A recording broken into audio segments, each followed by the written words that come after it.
I guess I put, yeah, dog training.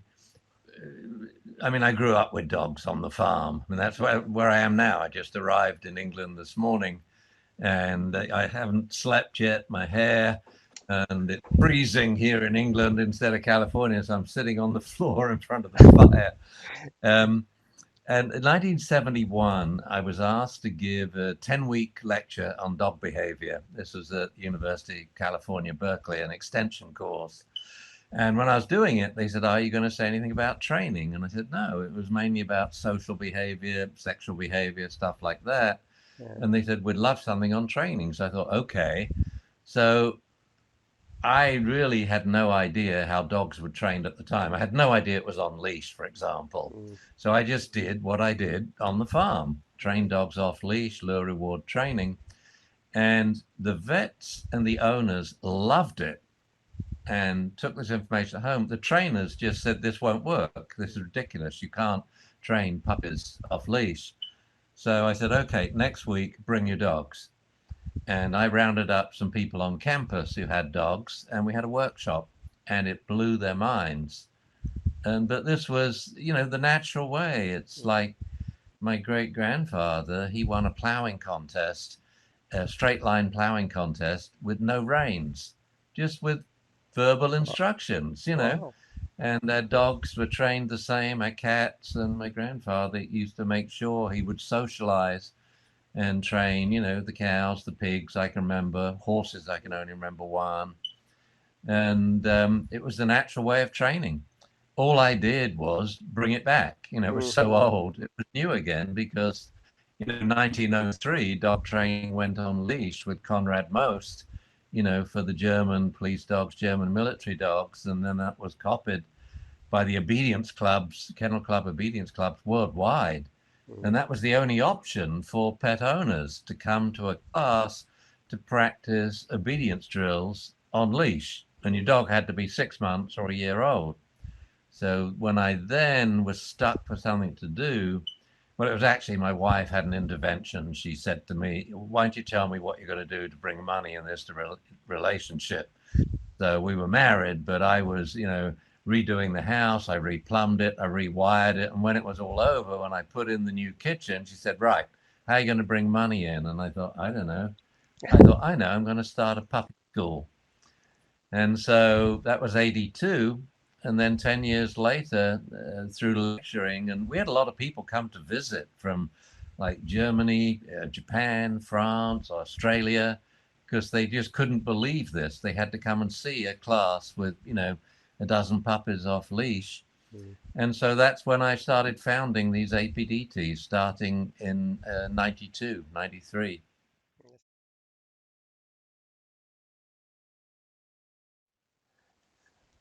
Well, I would um, this is called the nature nurture Mm, controversy. What's more important, yeah. genes or environment? And I have three answers to the question.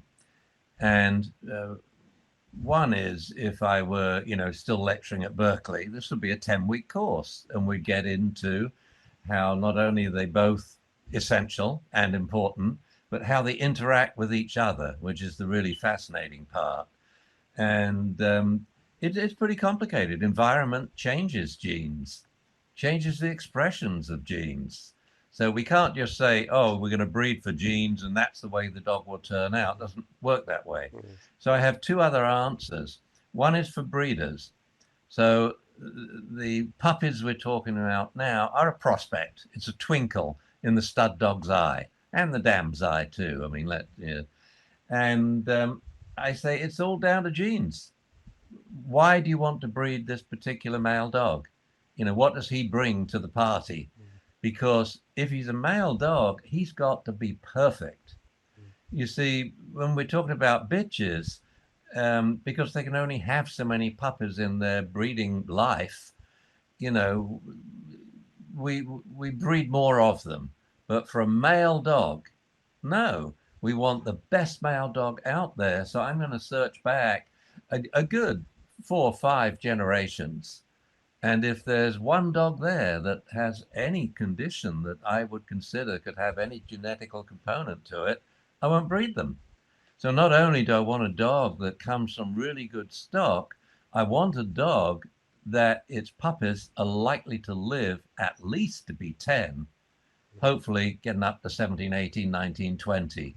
So that's the generation we bring to. That to me is the nitty gritty longevity of genetic and behavioral health.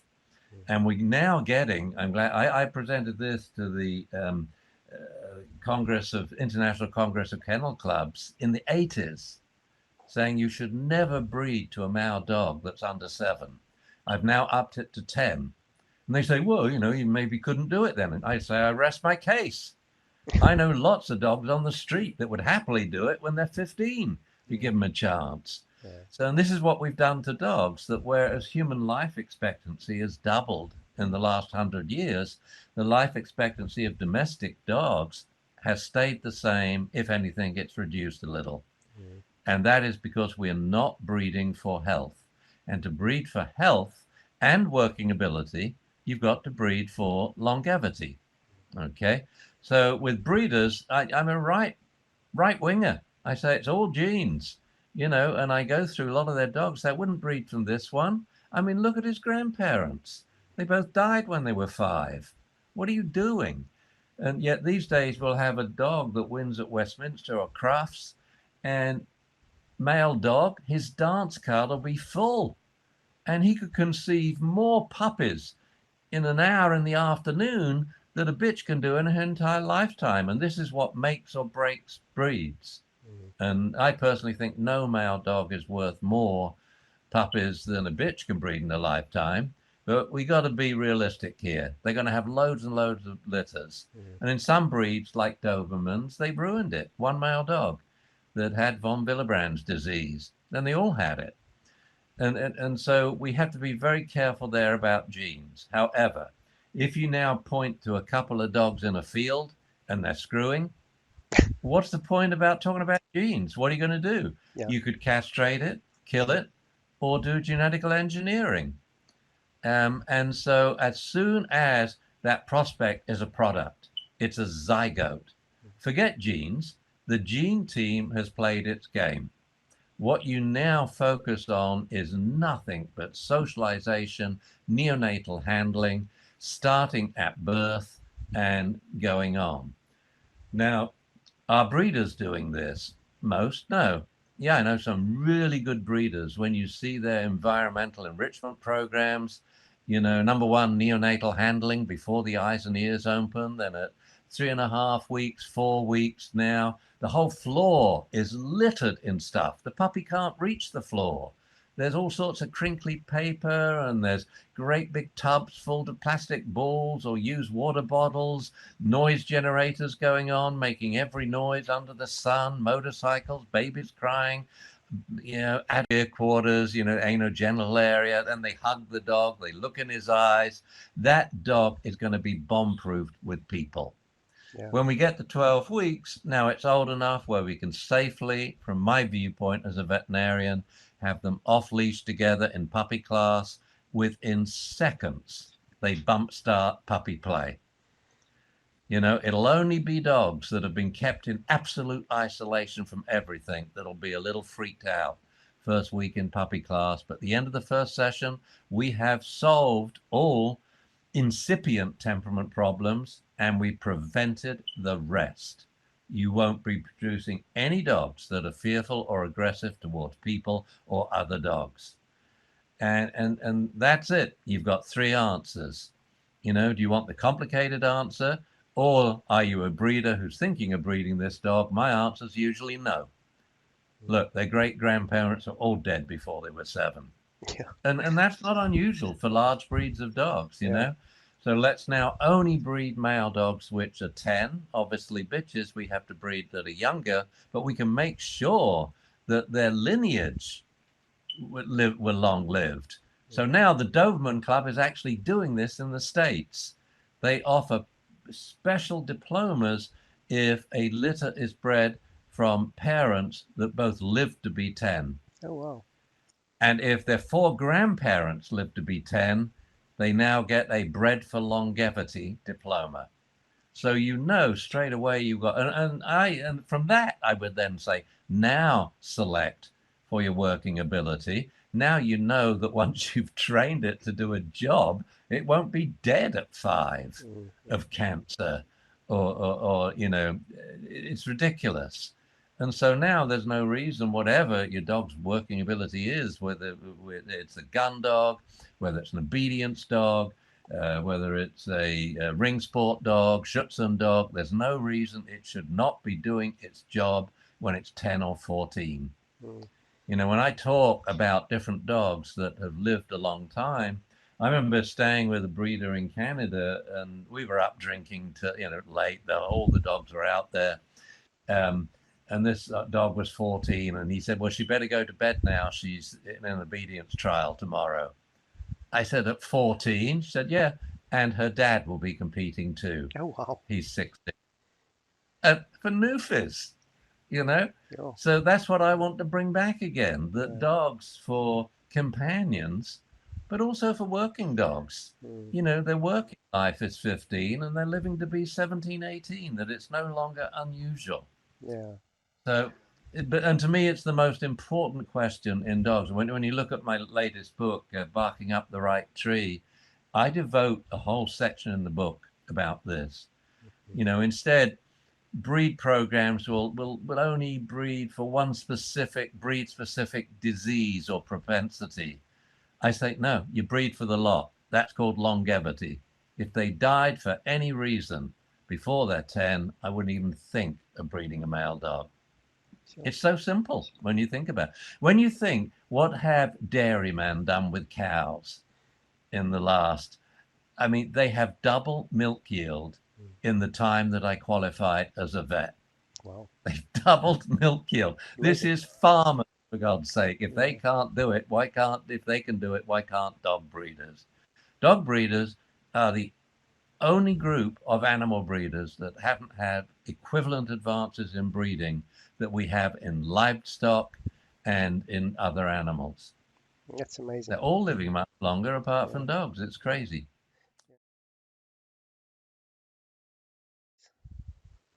Well, I like them to have, there's pros and cons to doing anything in dogs. So we could argue for or against it. When I add up all those arguments, um, well, I'll give a bunch of them now. I like the dog to be with mum and litter mates for a good 8 weeks. So they've sorted out the hierarchy in the litter. They've learned quite a lot of social savvy, and they've been biting like maniacs. And that's important. It's the most important thing that puppies do, because that's how they learn bite inhibition, or to put it in layman's terms, to develop a soft mouth with their own kind. Okay.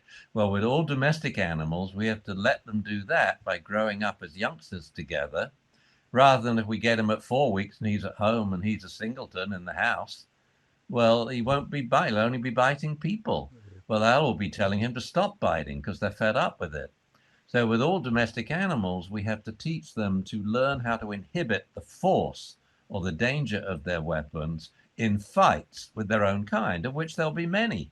And that's why they have all this play fighting. They're playing or play fighting, and then one puppy goes, "Ow, that hurt me." And he's like, "Oh, God, I'm sorry. I'll be gentle now." And Yeah. so you end up with a puppy when they've grown up this way, that if they bite a person because they've really been provoked by a man being stupid, grabbing the dog and teasing it, little boy, staring in its eyes and poking it with a stick, and the dog, big old Rottweiler, goes, "Whoa!" and bites that kid in the face, there's no damage. There's no frigging damage. That's how reliable this bite inhibition is. So I want them to have this social savvy and bite inhibition and develop some good, stable social, relationships with their litter. And then we want to change them to the owner.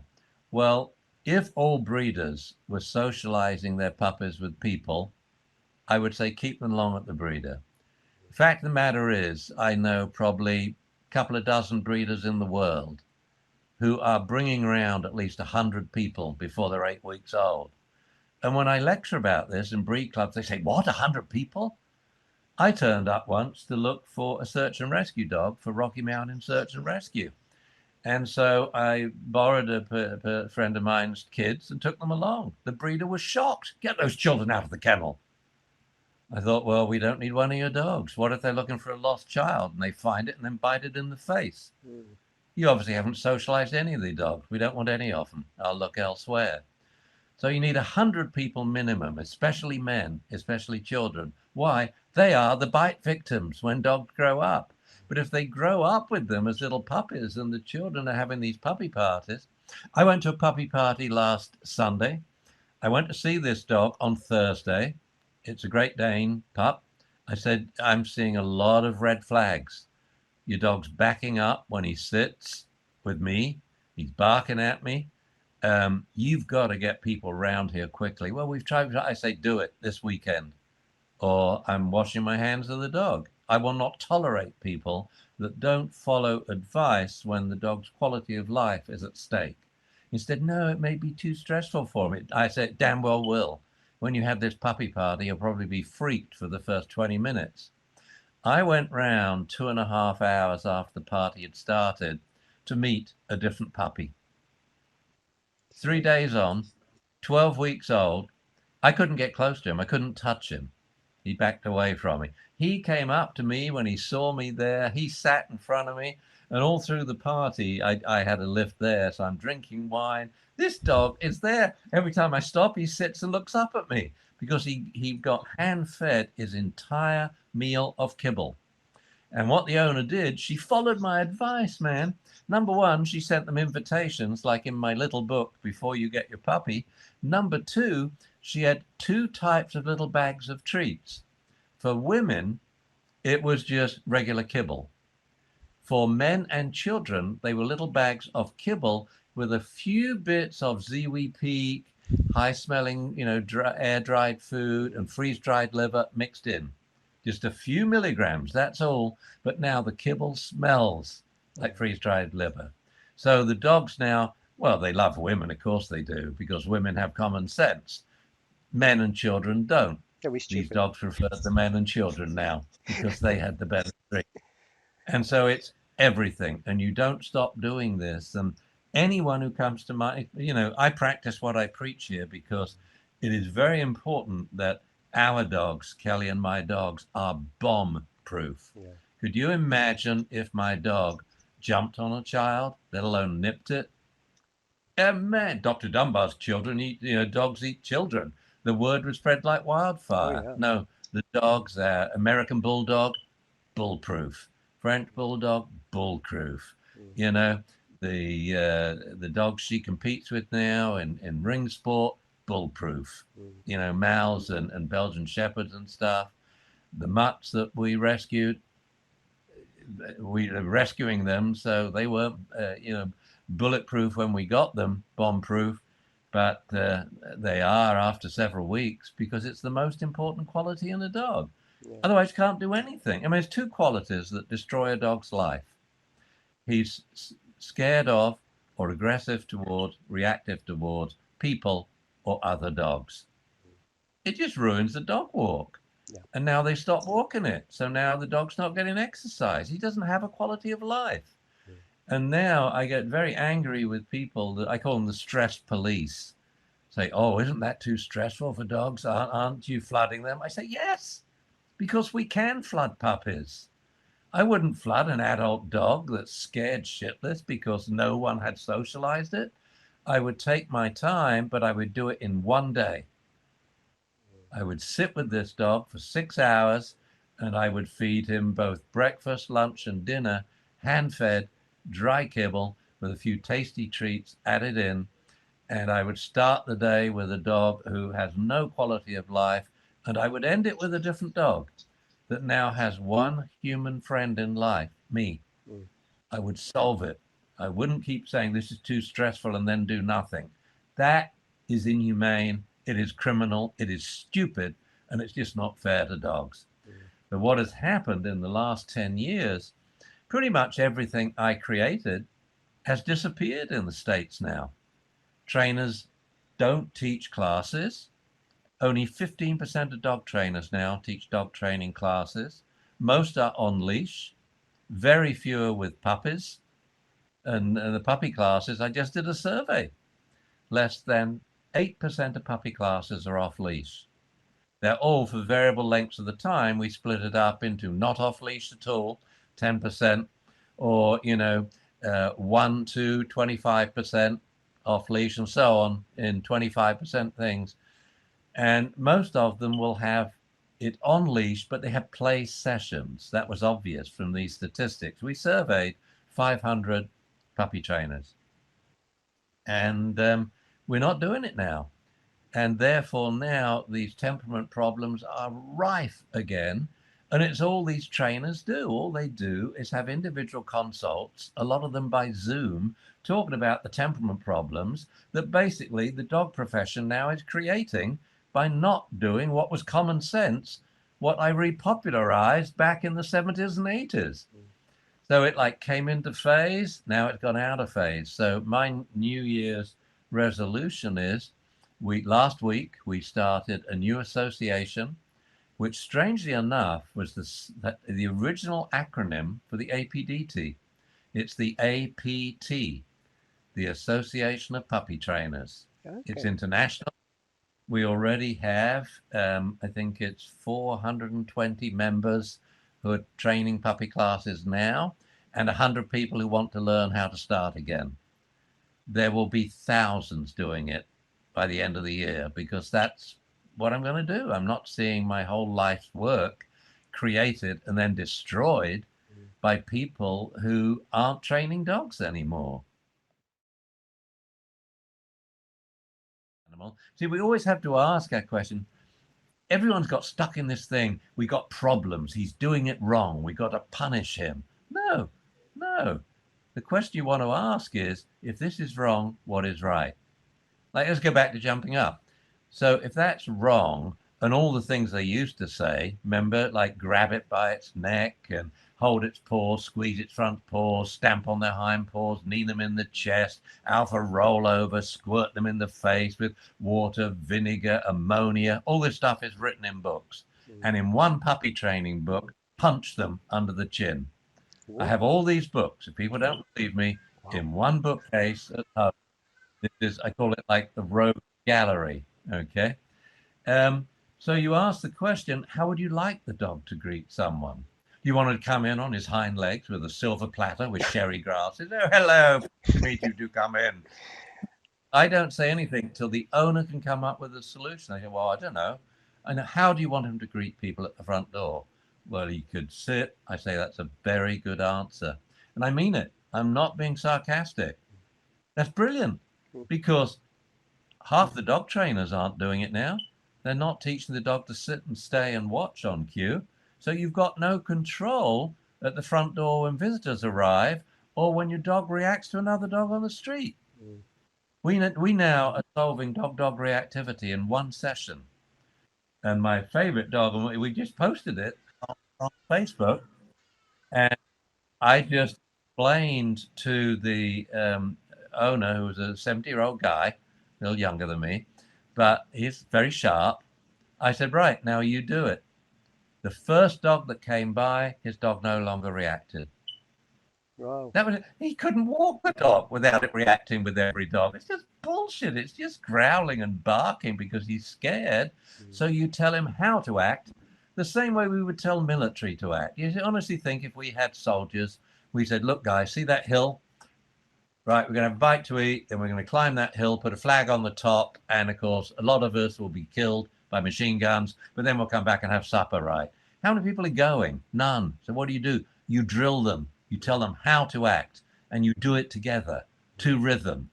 I do the same exactly with the dog that's reacting. I take 2 steps back and then say, come here and sit, watch me, good dog, watch, and I give him a running commentary. Good dog. So you see if you can visualize the dog now. So I go back. Oh, good boy. Good dog. Watch me. You're a good boy. You focus. Hey. Focus. Good dog. That's it now. He wanted to get a look into the other dog and eyeball it and get that one worked up. No, he's going to look at me, which means what? Better optics for the other dog. The other dog sees a wacky butt. So now the other dog's less threatened, so it threatens your dog less. We've solved the problem. So I'm all about ease, speed, and effectiveness of training, Mm. and that's what I want to bring about. And that's how I discussed it in my book when I talk about pros and cons of 6 different reward-based training techniques. I go through, what's the quickest, what's the easiest, what's the most effective. Mm. We got to bring back lure reward training. It is the easiest, quickest, most effective way to put behaviors on cue. And so we end up with on demand, ultra reliability when we want it, but you can be inconsistent for the rest of the time. Mm. Most people, most books, most classes, the few of them they have, are complicated, time consuming, and not very effective.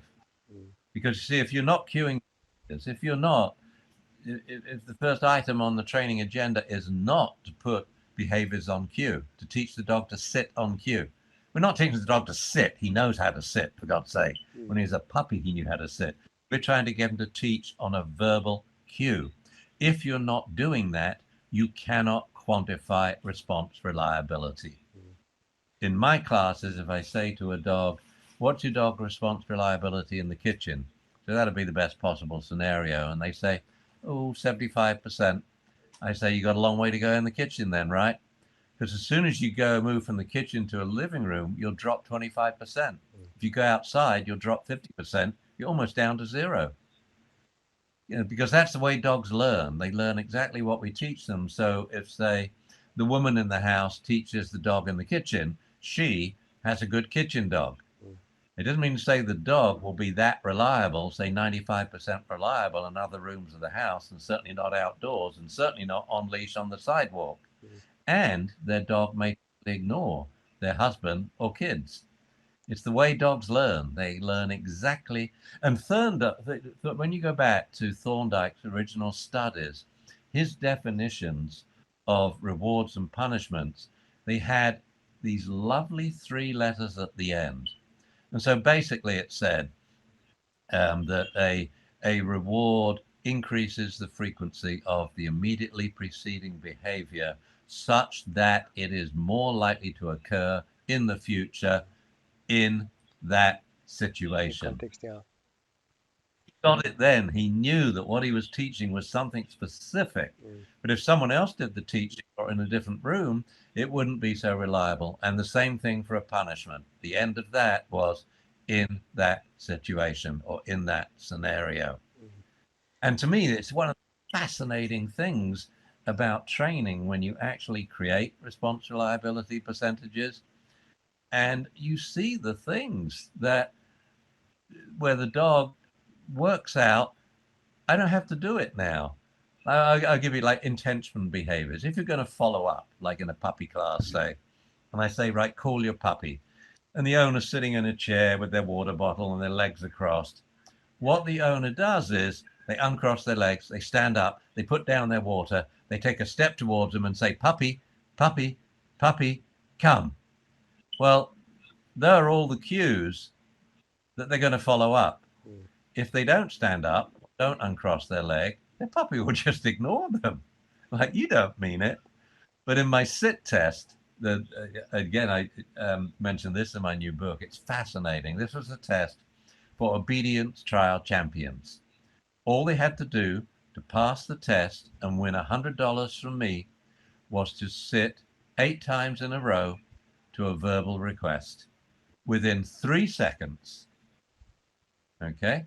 So, and I did that because I had Malamutes then, and my first Malamute was very low. He liked to think about stuff, but he was very reliable. He would do it. And all I did was change things a little. Like instead of a drop on recall, we had a sit on recall. Okay. Every obedience dog champion in the world, as soon as the owner did anything, it dropped on recall. But they clearly said, Rover, sit. Yeah. Or lie on the ground. You put the dog in a downstay. You lie in a downstay in front of the dog, but the dog's prone, you're supine. You're in a straight line, 2 inches between the top of your head and the dog's nose. Coffin position, you say, Rover, sit. only about 25% of dogs will sit up from the down. The rest either will roll over and snore and snuggle like Newfies and old and stuff, or a border collie would jump in the air, come down on your chest and lick your eyeballs. Because, you see, reading the situation, and the owner on the floor means playtime or sleepy time. Yeah. Idiocy. It's ruined the dog's life. Forget this dog being any kind of competition working dog. Forget it being a good companion. It's not socialized. You see, we're back on this thing. I was reading a book today about depression, and the lady, it was a biography, and her daughter was talking about religion, says, I don't like God. And the mother's, why not? Said, well, everything's thou shalt not, thou shalt not. How about a few thou shalt? And this is where vets haven't worked it out yet. Yep, we're concerned about parvo. Does parvo kill many puppies? No. When I just gave the latest vet lecture I gave was 1,500 vets at Pack Vet. In January, I shall be at VMX in Orlando. There'll be 10,000 vets there. I always survey the audience. I say, when I run my hand across the audience like this, I want you to shout out how many puppies have died of parvovirus in your clinic in the last year. And it goes like this. It's a machine gun blast. None, none, none, none, none, none, none, one, none, none, none, one, none, none, none, 42, none, none, none, none, one. And that's it. You'll have 3 vets there where more than one puppy has died of parvo, and it's a colossal number. I say, do you work in a humane society, a shelter, or low-income area? Yeah. The deal about parvo is, if you, number one, we've had 124,000 puppies now through puppy classes. Cool. As yet, we haven't had a single recorded case of parvovirus. Sure. Starting at puppies at 12 weeks old, having 2 shots after 9 weeks, at least 2 weeks apart, and then a week after the last shot. So basically, if they had a shot at 9 weeks, 11 weeks, as a vet, I'm happy with their immunity at 12. But the nitty gritty is 124,000 puppies, and we haven't had a single transmission of parvo in class. So what I mean by that is, we've had someone call after class and saying, oh, I went to the vet this week, and the vet thinks, doesn't know, thinks my puppy has parvo. They didn't do a virological test, but they got the same symptoms, bloody diarrhea, okay, and drinking lots. We call everyone and tell them what happened. Does anyone else have symptoms? No. All the rest of them come back to class the next week, no parvo. So we would have expected, if it's that infectious, in a puppy class, one puppy has parvo, they all have it. Never happened. We've never had one transmission. Number one, dog trainers are a lot better about parvo than vets. When do you see vets clean their car parking lot? When do you see them clean the waiting room floor? Yet they're bringing in a big old puppy, a Great Dane, the owner can't possibly. When do you hear them tell, leave your puppy in the car? We will send one to carry it from the car, safe, to the examination table, clean between puppies. So what they should be saying instead is what they should be doing. And they should be saying, at the first puppy visit, I mean, when you think of the privileged situation a vet is in, they see every single puppy in the world, several occasions when it's still a puppy, when the owner's keen, and they are the person the owner will listen to. Yeah. Imagine if trainers saw every puppy, we wouldn't have these problems. Well, we would now, because trainers don't know how to solve the temperament problems anymore. But what they should be saying is, have puppy passes at home. Invite 10 people 3 times a week. Ask everyone to bring a friend. You want lots of men and children to handle the puppy's hotspots, his subliminal bite triggers, to train him, and to hand feed them their kibble. One safety precaution: outdoor shoes remain outside. Totally safe. 99.99% safe. Why? You can never be totally safe, because if feces loaded with parvo dries in the sun, as it will in South Africa. Someone treads on it, it turns to dust and can come in an open window. Yeah. But we would have these precautions. I would tell my clients, keep your puppy in the car, we'll carry it in. I would tell them now, get them around people. Socialization with people is easy and fun. So when I went to this puppy party, she came up to me, the owner, and she makes a dog food, by the way, made out of crickets. It was one of the first dog foods made out of cricket protein. Wow. Uses less water, uses less carbon dioxide, and they live out 90% of the natural lifestyle before dying and going to sleep nicely. Wow. You know, they're not killed when they're two or something to make beef or lamb or what have you. Anyway, she said, you know the other thing about this party? She said, I can't remember when we had a party in the house on a Sunday afternoon. And here we got 20 people here. It normalizes our social lives again. I mean, we're becoming a species that just looks at this damn thing the whole time, you know. Yeah. That's all people do. I totally agree. We don't talk to each other. Yeah. And that to me is what it's about, and laugh.